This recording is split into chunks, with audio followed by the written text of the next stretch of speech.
are the situations in which we will find ourselves or find our ancestors opening up their hearts and their minds and their voices and applying this art, this cultural art of a kind of pule, which we talked about last year also.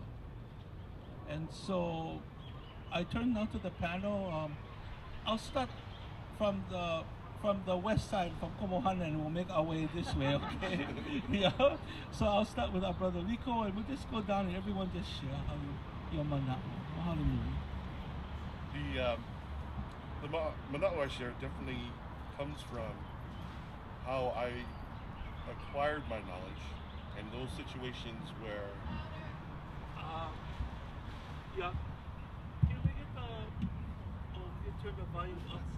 Hello. Okay, so usually my nickname is Brother No Need PA, but I think Brother Need PA today. What I was sharing is that the situations that I was immersed in when I was shared, Oli was shared with me, the protocol, the situations, and then carrying that knowledge to similar situations where Oli would seem appropriate for me to pray, to make things pono, because for me, Oli is that conduit, that way to communicate to the universe, to our ancestors, that saying, I'm asking for this, I thank you for this, and all those situations. So, mahalo. Mahalo, Aaron, for that introduction. Mahalo anui loa. Aloha kako.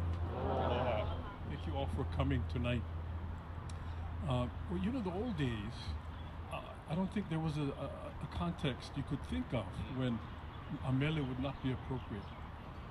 There's no occasion when mele wouldn't be appropriate. Sacred, secular, mauka, makai, on the heiau, at home, with your friends outdoors playing as little kids. And in the old days, you know, what we have left to us, recorded in Hawaiian language newspapers, recorded by kupuna, who some of them saw these things and lived these things, like Mary Kalena Kukui, Edith Kanakaole, and others. So what we have from there is a glimpse of what was in the old days, and what we see is a tremendous repository of different kinds of mele for many, many, many different kinds of contexts. So I don't think that in the old days there was a time when mele was inappropriate. But you know, many things have happened over the years, and our lives have changed as Hawaiian people and in Hawaii in general. And so as we look toward the past to reclaim some of that and bring that into the future with us, I think what that's meant is that we reinterpret what kind of mele from the old days are appropriate now, what maybe are not as appropriate because our thinking, philosophy, maybe worldviews have changed in some ways. So I think that whole process has been very exciting. And you know, I'm so lucky to work at Kahaka'ula ke Liko Lani, College of Hawaiian Language at the University of Hawaii at Hilo. We just, this past week, had a SILS conference. And it was a conference of Native peoples from around the world. I think some 9 countries were represented, and we had about, you know, Native peoples from about 30 different states in the U.S. And it was a Stabilizing Indigenous Languages Symposium, that's the SILS. And it was so heartwarming to be able to share some of the things that in our college we've, I don't know what you call, maybe resuscitated or had another look at and think, well, we can use this. And then to present it not only among ourselves in the college, among ourselves as Hawaiian people in Hawaii, but also to others, folks from New Mexico, Alaska natives, our Maori cousins. We had people from Rapa Nui who came to visit us, Easter Island, and to see that there's some vibrancy still in these things, and that these mele can vibrate in them too. And so I think that as we go, we look to the past to bring into the present and then carry with us into the future these very, very precious mele, we're exploring and we're finding new ways of resuscitating and revitalizing these mele that meant so much to our kupuna. Aloha mai kako. Aloha. I love what Kalena has just said. There is a resurgence, and it's a resurgence not only in terms of official stances of nations of people and their desires to maintain language and culture. It also occurs in everyday life.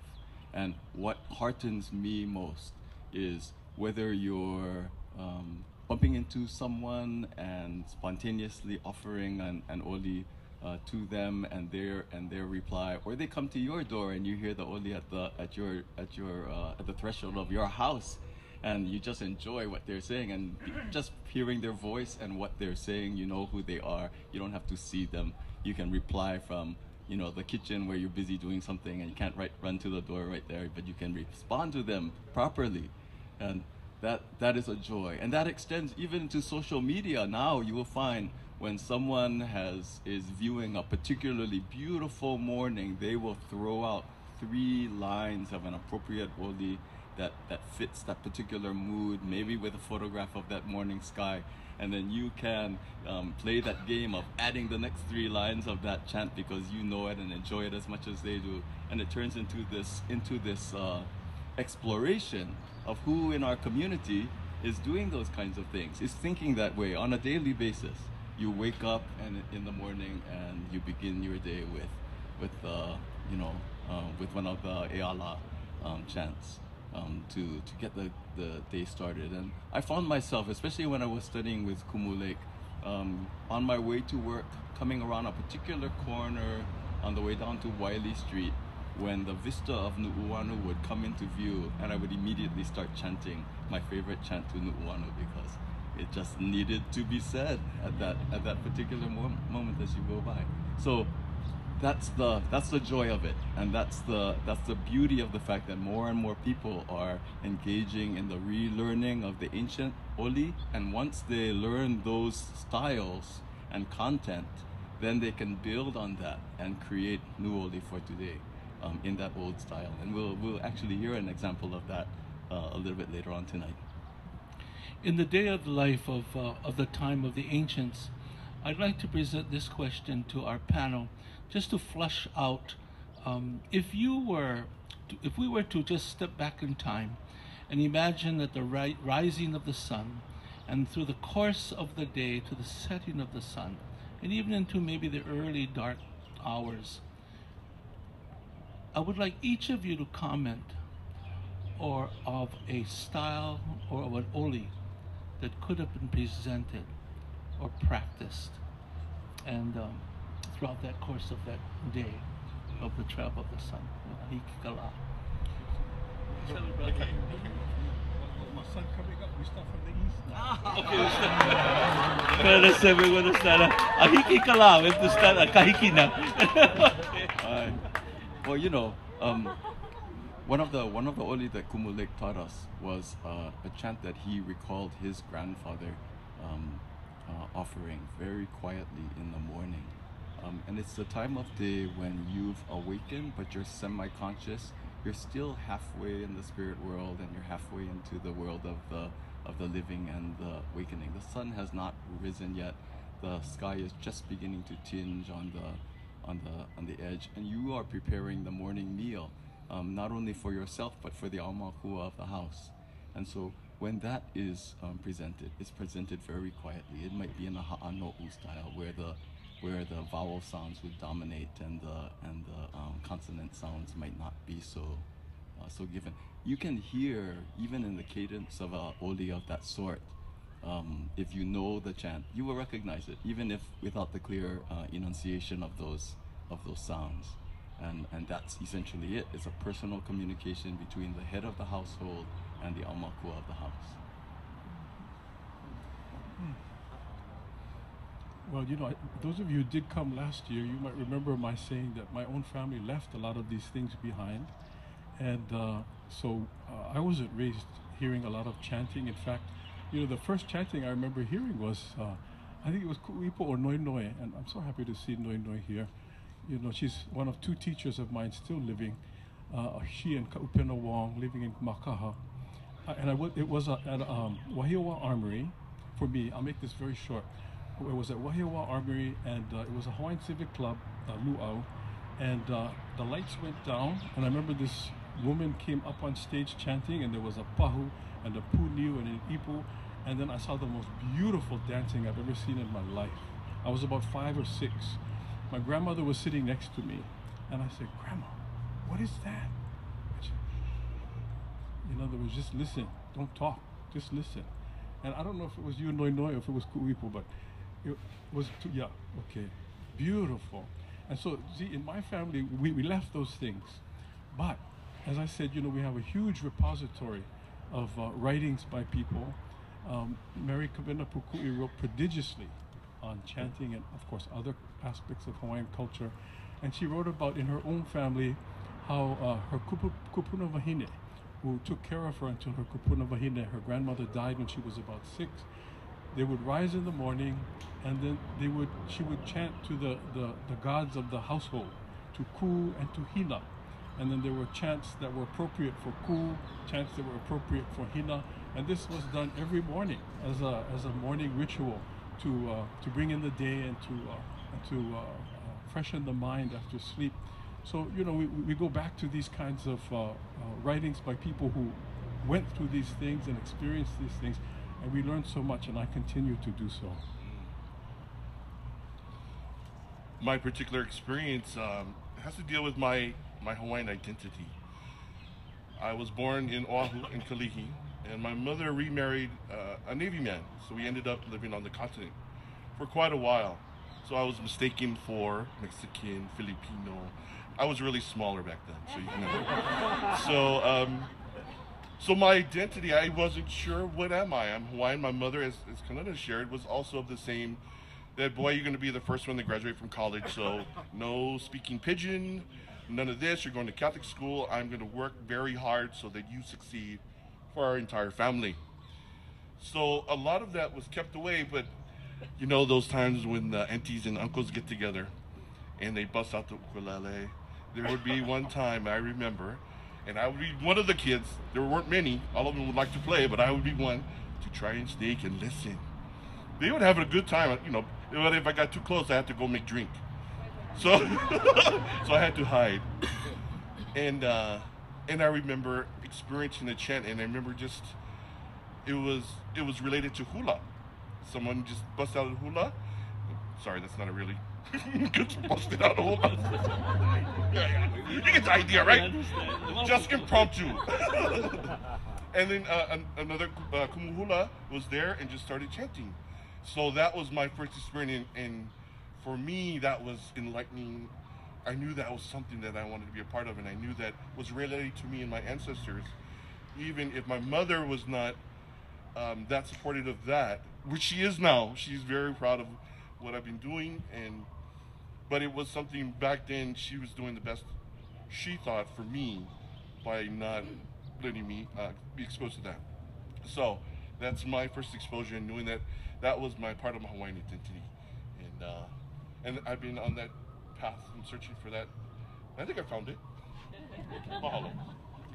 In your experience, after being nurtured in Ole, in the different styles, I mean, of course, there's going to be a time for us to witness those styles, and then could you share with us what you find to be the most intriguing style of Ole, of which, in the course of your nurturing, through the many kumu that you had opportunities to learn from, that you found most interesting, most intriguing in the learning process of this art?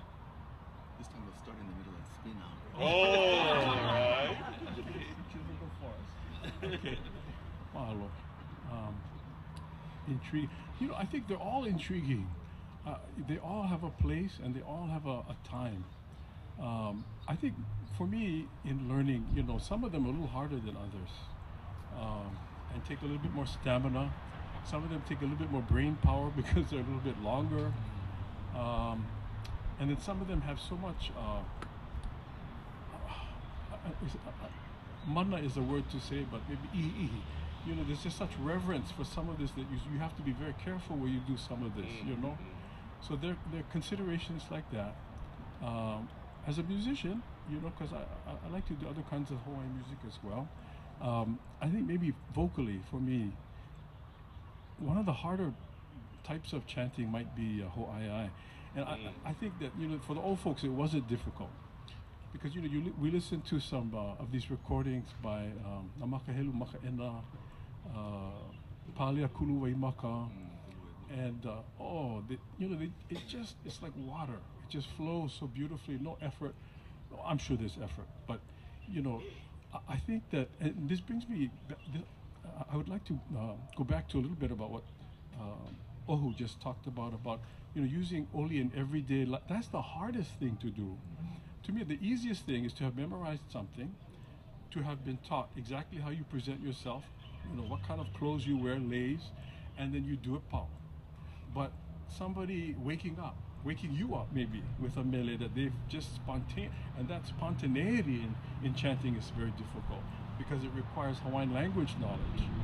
And then, of course, it requires being fully immersed in a kind of cultural understanding that allows you to respond properly.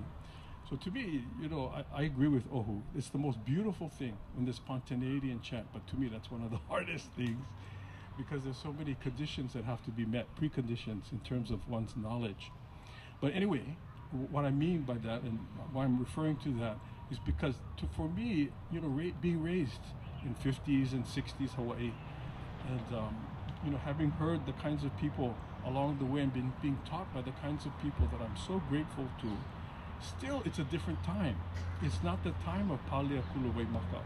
It wasn't the time, when I was young, it wasn't the time of Namakahelu Makaena, from Moanalua. So, for me, culturally, it's very difficult to do these chant styles properly because I don't feel like I've been exposed, to the kinds of cultural conditions that our kupuna were exposed to. So for me, it's a constant learning, constant striving, and so it's all hard, actually. It's all hard, but for me, the whole ai, that's the hardest one. Even though it really probably shouldn't be, because it's about, lamenting loss. So, no? Oh, no. Okay. So, part of my... it's good Kalena talked about, Kalena talked about uluvale when you see someone, as Ohu said, and you begin to chant. I remember, just like Kalena said, I was asked to bless an event, open a luau, and no mele really were appropriate for that venue. So I decided I'm just going to uluvale, and I was really happy that I was able to do that. And that's really difficult. The other, I know we're talking about style, really, but for me, it's one of the most difficult things about it is it's not performance. It's real. It's not, I'm just going to do this, and then it's going to be like this. It's actually, I'm Yoli is me, and so trying to navigate that so I don't feel that way. Mahalo. No, it's true that when you're in the midst of that kind of thing, when you're inspired by something and the Oli starts coming out, you don't even remember what you said afterwards, right? People will tell you what you said afterwards, and then you realize whether you made a fool of yourself or actually said something meaningful and useful. But every year at the Hawaii Conservation Conference, for the last 5 years now, we've begun a practice where we'll divide up all of the participants, 1,000 of them, into where they came from. And so it's going to be outside of Hawaii, so it'll be continental US and rest of the world. Or if we're lucky, we'll get somebody from Aotearoa coming, and then so we can specifically have those categories. And the volunteers will hold signs up saying, if you are from Moko Keawe, you guys line up here. It's your kuleana to choose somebody from your group who is going to kahea your whole group in. And so and that puts people on the spot. But after 5 years, they now expect that, right? They now expect that, and so they will come and stand forward, and sometimes they will produce some amazing things, and you stand there just enjoying the imagery of what they're talking about, and then it's on the people responding to respond in kind, to listen carefully to what was said, and to reply. And so I think I enjoyed that particular practice, even though it's one of the most stressful ones, because you're so busy sometimes enjoying the beauty of what they say that you need part of your brain needs to be remembering what they said so that you can respond with something appropriate for that particular place or image or wind name or the like as they stand forward, and so I enjoy that. That being said, that kind of thing where you're calling out across a distance, I think that is one of my favorite forms, because when you stand, for example, you decide you're going to go on a hike and you leave the last human road behind and you're about to enter into native forest. So you decide you're going to stop. This is where that day, that's where the boundary between the Waukanaka and the Wawakua is for that day.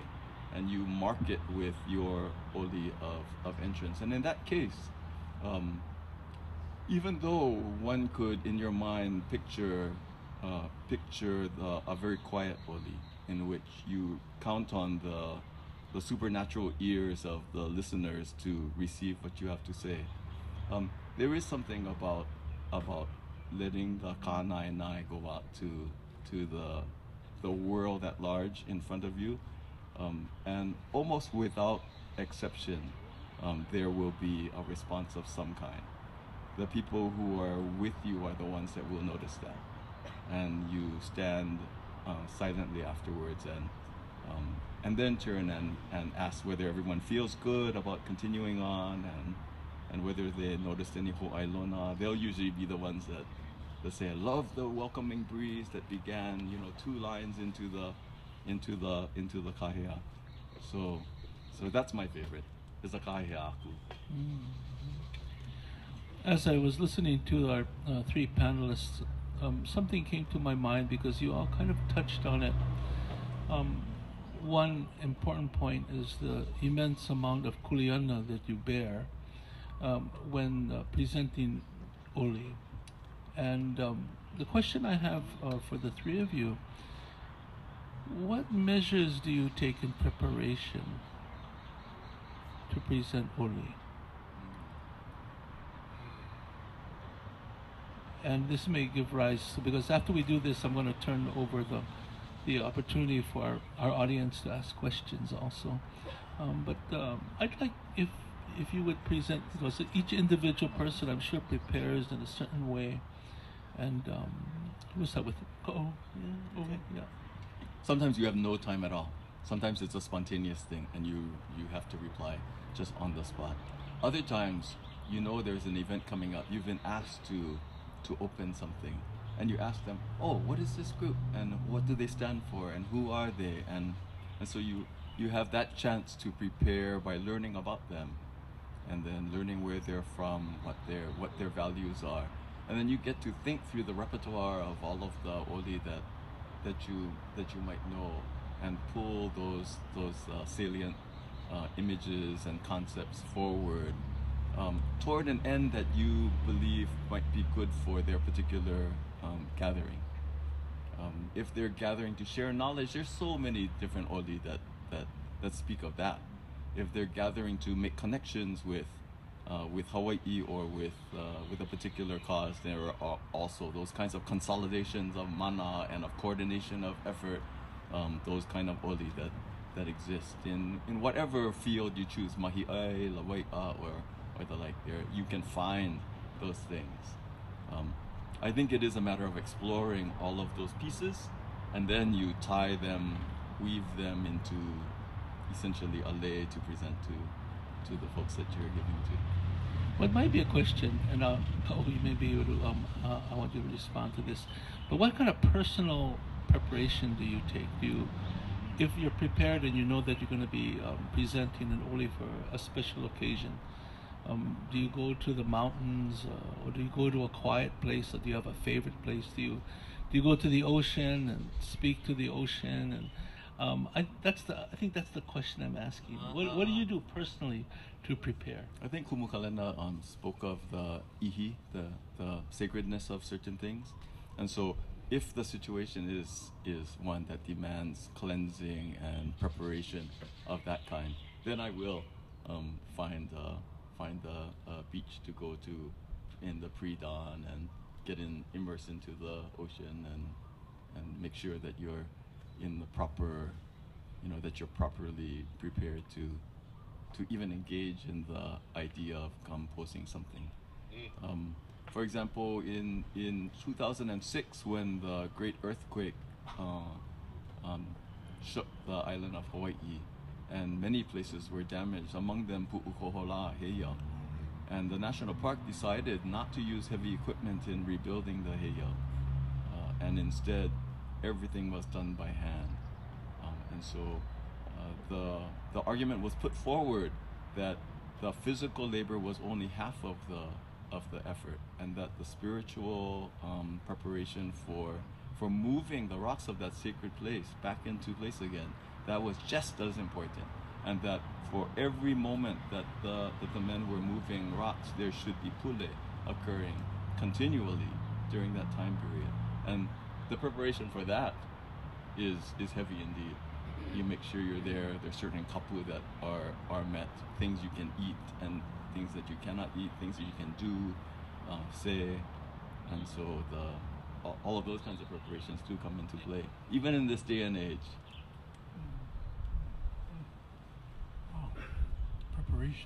Preparation. Well, maybe I can kind of reflect on how I've been preparing for today. Because I spoke about the Hawaiian. I'm going to attempt to do the Hawaiian later this evening. So I, preparing for this evening, I chose, because Liko and I will be in the first half of the program, and we selected together what he would do and what I would do. And after we kind of firmed that up, and it came down to the 3 mele or 4, I guess, that I will be doing, and the 4 that he will be doing. And then I found that for me, and not for just these mele and for tonight, but when I'm practicing, anticipating a performance, an upcoming performance, the evening time, the night time is a very important time for me. It's the time when I can, the day's over and all of the hustle and the bustle and the busyness of the day is over. And I'm so fortunate, Aaron was talking about, do you go to the sea, do you go up Mauka? Well, in Hilo, I live about 2,000 feet up. And I live in a koa forest, and it's called Kaumana. And there are houses around, but they're not really, we're not just packed in. It is a subdivision, but we're kind of far apart. And it's a lovely area. And so I'm in the mountains. And so I have that asset, I think, being in that quiet place. Although it's a beautiful view.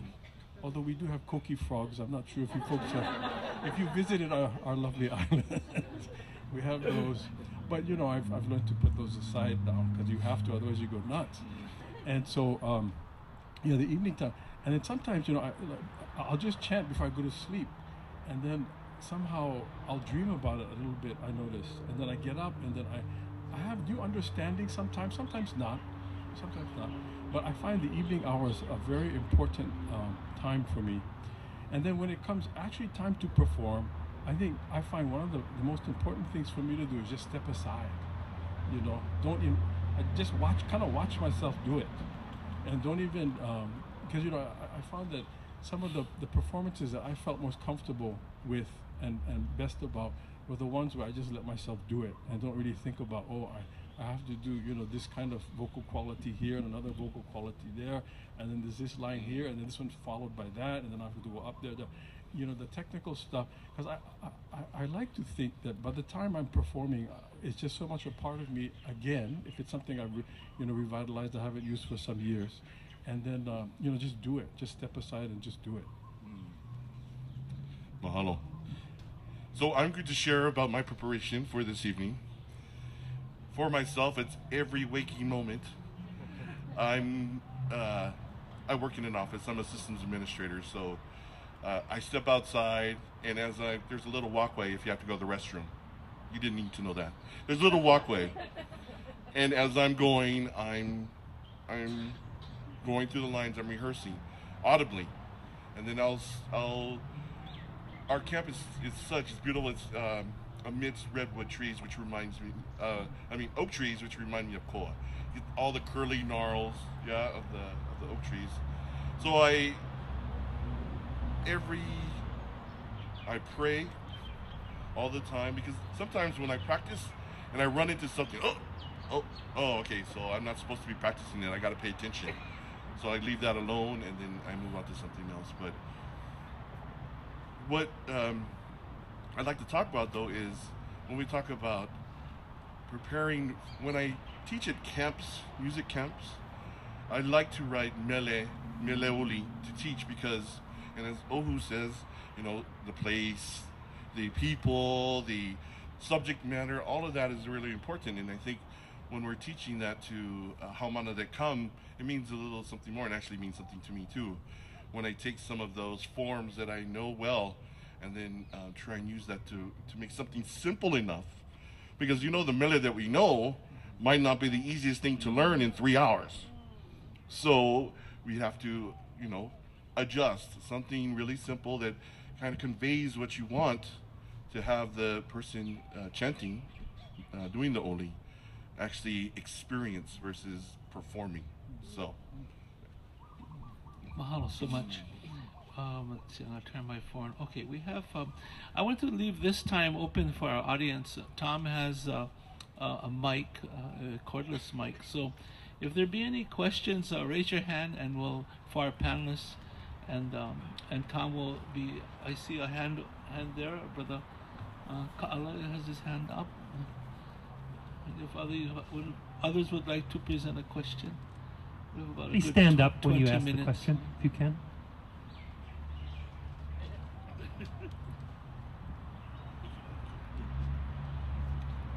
Aloha. I'm hoping this question will make sense, but I was in the airport recently in San Francisco coming back here, and I was reading this article about scientists are trying to work together to bypass the politicians, to work on the environment and subsistence living and that sort of thing. And I was reflecting about Oli, and I was wondering, because I think maybe from our viewpoint, we might think, our kupuna, they knew when to fish, when to plant, and all those sorts of things. I was thinking, well, how was it used in terms of enculturating folks? Because my limited understanding about Oli is that it's kind of within a particular ohana. They didn't have, or did they, schools when everybody was going to sit down, and now you're going to learn about when to fish for aku and when not to, you know what I mean? So that from this viewpoint, looking back, we might think that they knew what they were, and they did know what they were talking about. But I just wondered about just the enculturation part. How did they do that? So, and how much did Oli play a part of that?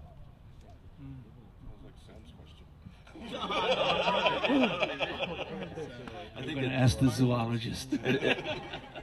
It is well known that part of the upbringing of a young chief would be to have them sit and learn certainly the genealogies and the like, but among those would be the retinue of Oli, both ones that would be performed for enjoyment's sake, but even the ones that you enjoy would contain information. I mean, for me, Oli was the modicum of information transfer in ancient Hawaii. Almost every Olelo no Eao that you'll find in Tutu Kavenapuku'i's book are actually extracts out of much longer pieces, right? It's just a single line might say, Pua ka wili wili nanahu kamano, right? The wili wili blossom is blooming, the sharks are biting. And that will have come from a much longer thing, but that little piece of information is a correlation of environmental situations, right? So that during the end of the Kauvela, before the first winter rains come, and the wili wili don't even have their leaves up, but they're in bloom. And at the same time, the Lala Nikalalea is happening, and the sharks, certain shark species are doing their mating aggregations or are more aggressive to each other and to anyone else in the water. So you know long before you enter the water by seeing the wili wili blooming that it's not time to go into the ocean. We need a lot more of that among visitors to Maui these days. And so, you know, that's just one small example. And so to me, the Oli were the huge encyclopedia. There is at least one story of the training of Kavelo, I think. No, maybe it was another chief, where he was sent away to a different place. Oh, and certainly in Kuapaka'a, right? There's that whole sending away of the kahu to learn from another ohua, the wisdom of those places. And you can be sure they would be learning the regional oli of those places and pulling back all of those things that are appropriate, not only for that place, but for their own place. Yeah, exactly. Can I just add on a little bit to that? You know, the old people were very, very observant, and so because they had to be, you know, no safe ways, longs. You know, if you want to eat, you have to know the seasons of this and that, and so because of their innate ability, I think, in large part, but also because of the work that they put into becoming very, very observant. A lot of that we see in these mele.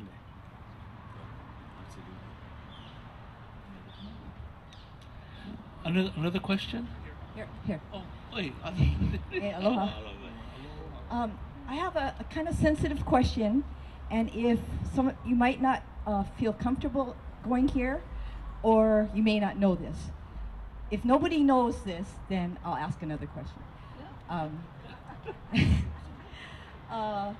It's not often talked about in public, the black art, the practicing of black arts. Ana and other things.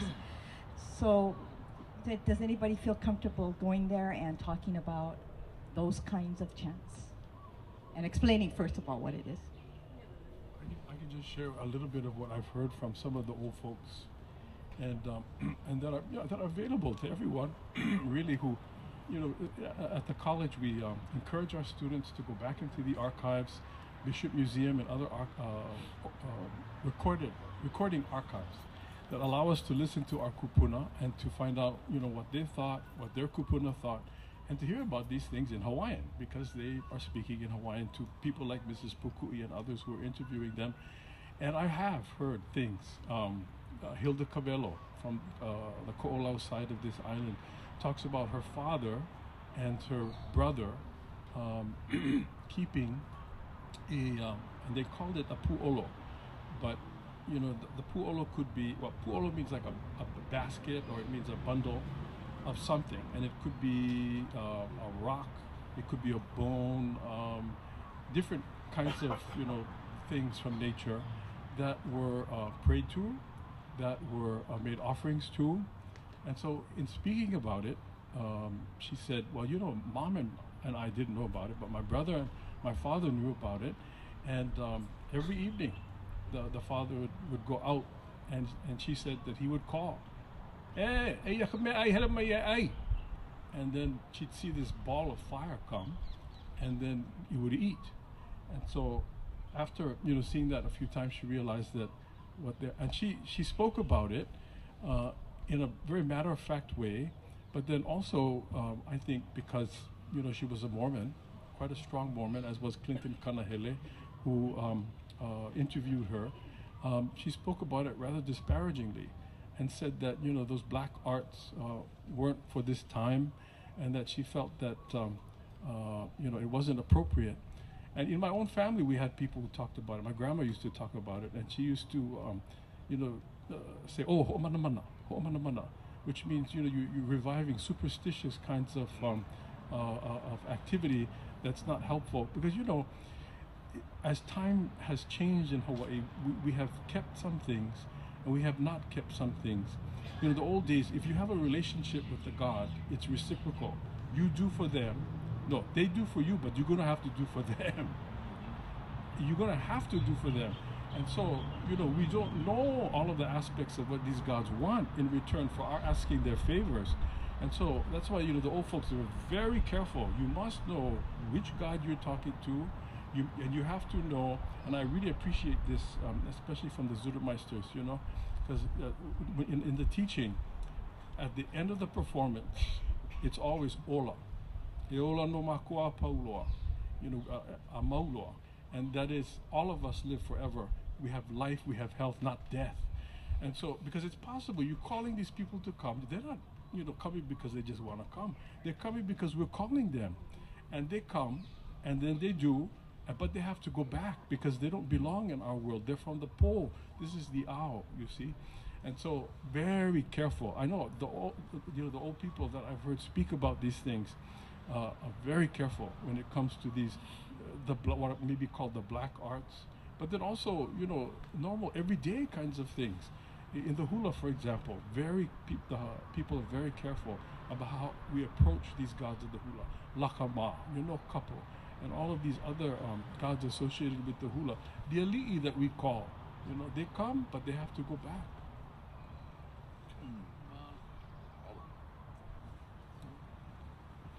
I think that was good. Yeah. Let's see. Another question? We have about 10 minutes. Oh yeah, we have a Kilmai.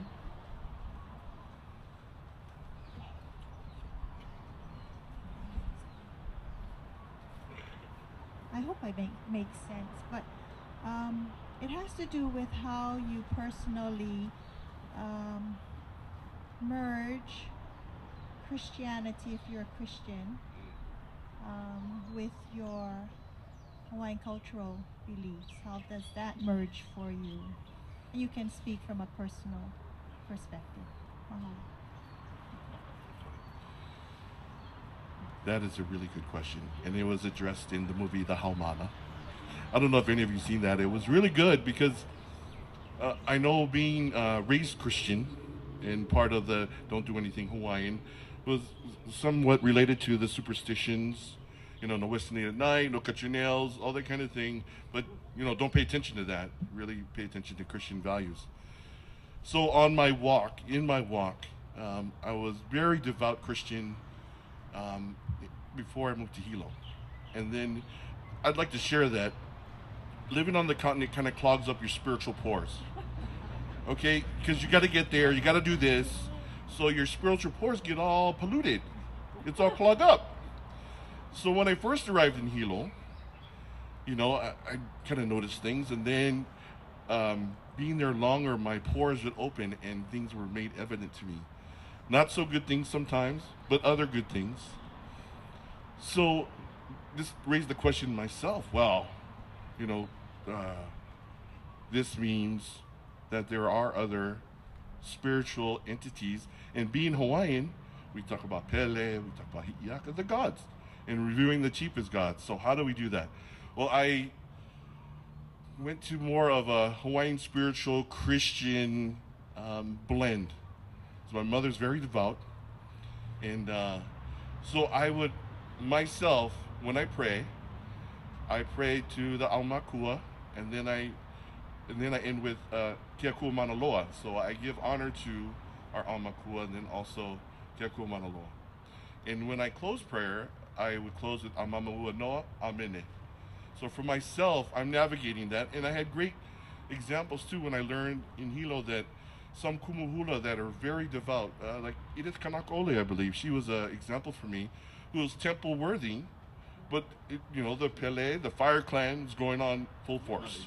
Yeah, so there's other, and there was a book, I think by Reverend Akana, that also talked about Hawaiian spirituality and Christianity and how you navigate that. So for me, it's definitely it was a long journey to be comfortable with myself through hula, and also through chanting and olelo and just being on the aina rather than being in the continent.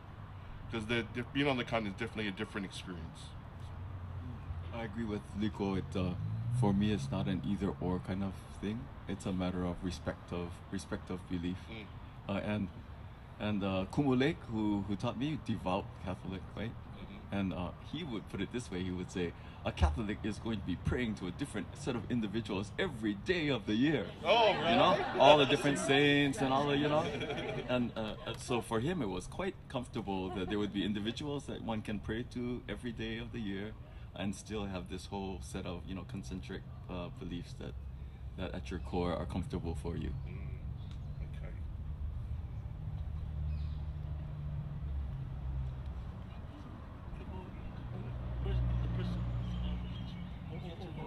Oh, okay, good Christianity. And, oh, okay. Maybe something very short. Well, you know, I remember one of my teachers, Localia Montgomery. You know, I had some informal, did some informal learning with her out at Hau'ula, because she used to like to go out to the CYO camp with Norman Nakamoto. I don't know if some of you remember him. He's such a dear person, and his family from Maui.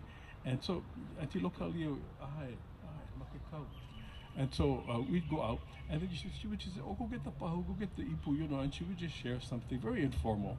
But I remember very clearly, one time she told us, she said, you know, we remember our kupuna through these arts. She said, but we don't worship these gods. And somehow that really struck me, because I was raised a Catholic, and so maybe that opened me up. I don't know all the saints, but I was taught how to worship. I guess as a Catholic and a Christian, I was not taught how to worship in the old way, and so for myself personally, I don't think I have enough information and knowledge to worship in the old ways. You know, giving sacrifices, and even though, you know, I have participated. You know, when Hokulea was blessed in 1975, Kaupena Wong was the head chanter and priest, and he said, Keli Itaua, I want you, and he said, Kalena, I want you. You're going to be my assistants. So in 1975, we did assist him. He did research with Mrs. Pukui at the Bishop Museum. Dr. Emery, Kenneth Emery, helped him, you know, fill in the holes and the gaps in terms of canoe blessing. And so we did these chants, elaborate chants to Lono and Kane and others, and to the Aumakua. And there was a puahiva that was baked, you know, the totally black pig that has to be ceremonial sacrificial pig that was offered. We did all of that. And yet, you know, still, I think that there was a resonance within all of us who participated, all of us who witnessed it. And yet, I still think we don't know. We don't know enough. And so, you know, when people ask me, you know, Kalena, when you're chanting to all these gods, are you seeing them in you? Are they dancing within your, where are they? You know, where are they when you're doing it? And I think about what Auntie Localia said. You know, we do these things because we remember the beauty and the magnificence of the knowledge of our ancestors, and we respect that, but we don't worship the gods. And so that's been my own personal view. I'm not sure we have time for another question. We have 4 minutes. If we can do another question in 4 minutes. Annette has one more. Okay. A topic that I'm really interested in, and I've been studying for many, many years, is Captain Cook at Kealakekua and his death. And in regards to Oli, there's been controversy and debate within the scholarly community. Did the Hawaiians really think he was Lono returning or not? And an argument for and against it goes directly to Oli. Some say, yes, look at the people on Captain Cook's crew, many of them specifically said they heard these chants and they had the word Irono in it, or Orono, and therefore that's proof positive that they believed he was Lono. Others say, no, they weren't calling him Lono, they were calling to the god Lono, and he was a chief, but they were invoking Lono in some way to pay tribute to this chief. So what do you guys think about that debate? Oh my God. I have also I'd like to thought, handle this one. Yeah. I have also thought on that particular topic, and I have looked into some of those, into the logs and the like. And they did take him to Hikiau, right? They took him to Hikiau Heiau, and offered him pig as well as other items. Actually, made him eat it. I think somebody pre-chewed something for him even. So there was a hanai going on. So you know that. But then again, would you not also do that for a visiting high chief, right? And it was the season of Lono, so of course Lono's name is going to be in the air. So there, for me, it's not absolutely clear one way or the other, but he certainly was treated with great regard. I think Ohu has hit upon it really very well. You know, it was a confluence of events and season. The time brought together, as it did at that time, the season of the Makahiki, and this awesome ship that became called the Moku because it looked like the sails were trees, like an island that was floating. I mean, just very, very awe-inspiring and very different. I think Kamakau wrote about how the Hawaiians thought, oh my gosh, these people reach into their skins and they bring out things. Of course, they have pockets, you see, whereas we don't have pockets in malos. And then there's smoke. They're breathing, smoking, but then smoke was coming out of their mouths. These people are very different, and just totally awesome. I mean, to see people so very different and unusual, and so that and the confluence of the season, I think. But the thing I think we should also remember is that Hawaiians very quickly found out that he was not a god, and then of course we know what happened to him at Kealakekua.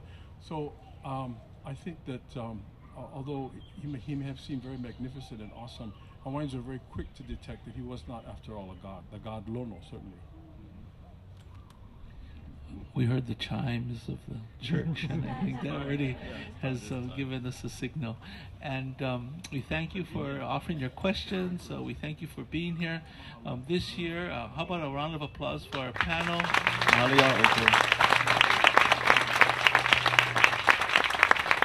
Of whom you will now have the opportunity at we start at 6:30, the performance, and you'll have an opportunity to see them demonstrate and to share the practice of which we've spent time in this last hour speaking about. So we'll take our break, and then we'll see you all by the Pahula area at 6:30. Mahalo, everyone. Mahalo. And simply Ono is